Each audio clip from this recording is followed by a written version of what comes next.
determining whether or not you're going to demolish a property, I would think that would be a necessary process, that a proper investigation take place by a qualified engineer. Why was that left to the discretion of the building inspectors? There is a request to have an engineer here. In the Or order. retain the services. But of when them. Miss Wolf arrived on the property, she was told that this place would be demolished by midnight due to your assessment. And that's very troubling that that discretionary call was made without proper qualifications and a proper investigation. If I can interject on that point, there is an order that we're not considering because it was summarily rejected or revoked by the city officials, Ms. Vanny or Ms. Doyle and Mr. Vanny, the very next day. And the order that we're discussing is in my affidavit with respect to the immediate demolition order. And one thing that we can't divorce this hearing from the consideration of the fact that of context. The order that we're talking about today, which I understand is your jurisdiction to consider, was put in place immediately following this immediate demolition order. And when I say immediately following, I'm saying I left the meeting with Mr. Vanny and Ms. Doyle, having explained to them the historical significance of the property, that it was built in 1899, and that they were going to look into that and determine whether or not that had an impact on the demolition order. And yet I was served, as soon as I got back to my office at 1:11 in the afternoon, with the revised order. I work in Leamington, by the way, so there's a commuting time there. So that revised order to comply with the first component of which being the request for demolition was put in place in the context of an already existing demolition order. So one must ask the question in terms of the mechanisms that were put in place here, whether or not that first order had any bearing on the issuance of the very next order, which was put in place not even 24 hours afterwards. So. Yes. I appreciate that Ms. Doyle removed the charge of $225 from Ms. Wolf's property. We got a huge package here, and there's a piece of paper in here that says order to comply. I don't know if this document was posted. It's signed by Mr. Sussex, and it says, secure the damaged front door to prevent entry. In these documents, I seen a bill that was put on the victim's property tax very fast. When we visited the property, everything was boarded up on the lower floor. This order here says to secure the front door. When the engineer went into the property, I held the plywood open so that our chair and the engineer could go in without getting the screws on them. And I noticed that the screen door had been removed from the property and laid inside the front door. So my question is, who gives the authority to board up a property? And why in the order, when it says to secure the front door, if none of the other windows or entry on the first floor were not damaged, why should the victim of the fire be responsible because a boarding up company went in to secure the first floor when that wasn't in the order to prevent entry? Can I ask what the address is on that order? The address is 810 Howard. That's not the house that we're discussing.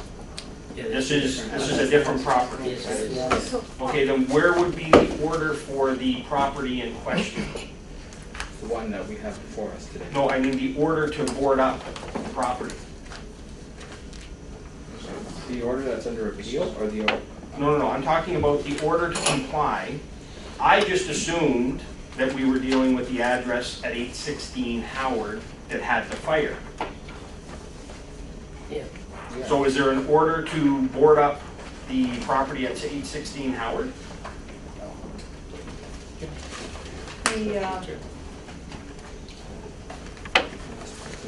Just as we should clarify too, we do have a procedure when there's fires or, immediate, whether it's fire department or it's building department. We have a contract with a local company that will go in and secure the building.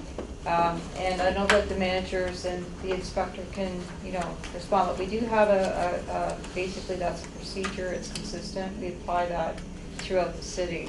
So your question in this particular case is, I just assumed that this was for the house that burned. I have a question for the Yeah. appellant.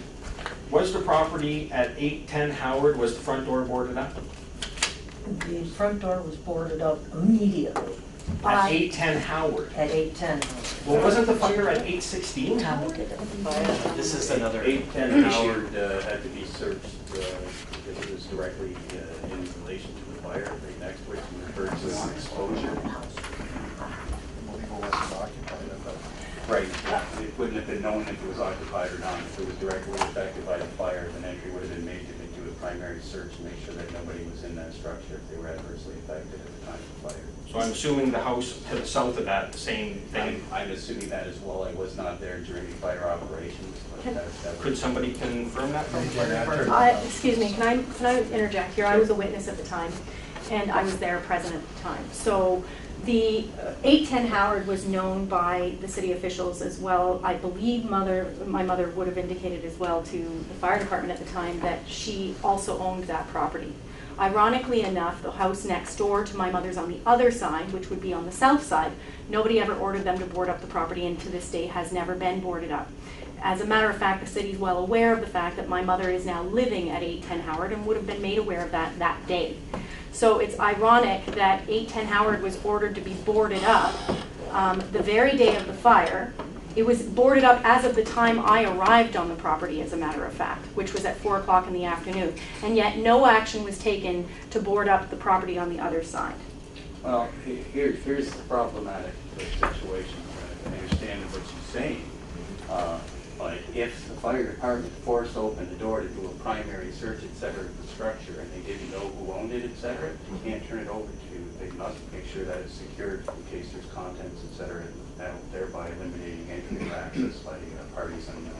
And it's noteworthy that my mother did the boarding up, not Belfour. Yes, I spoke to your mother. I asked her if she said she had a friend. They took care of it. I went back, showed her the order. It says right on here it was completed immediately.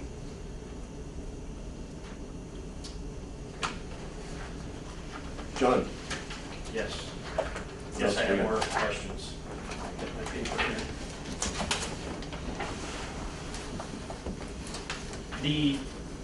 The night of the fire, who called it on the demolition company?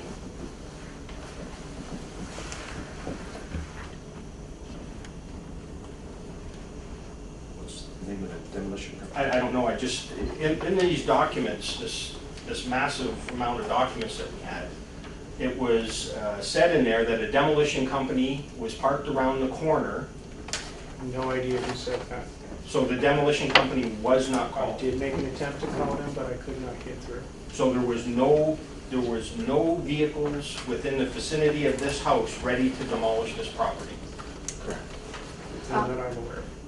I had a conversation with the demolition. I mean, we're getting a little off subject here, but I did have, just for the record, I only had one conversation with a demolition contractor, and that was to turn them away.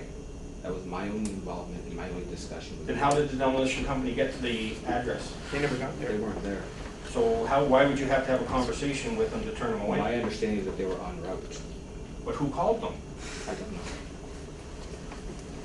Who? Does the fire department call demolition companies? We do, and we have in previous times, and I think that it was a discussion that might have been held. I don't recall, we may have called it, or the building department may have called it initially, and then it was quickly backed off. when But it the was building department discussion. said that they didn't call. I called and left a message for them to contact me concerning a demolition. They have a 24-hour service number, and I left a message there. So at that time, you made a determination on the order that was canceled that this house would be demolished. That was at the time, yes. I think we stay focused on what's being appealed right now, which is the current order that's... In order for me to get a clear wrap around this and make a suggestion for a motion, I have questions I have to ask, and these are part of the questions that I need to ask.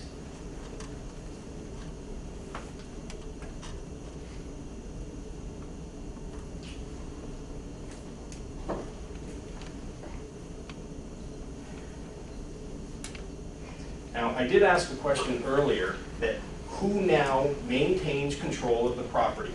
Is it the building department or the fire department? I don't remember getting an answer to that question.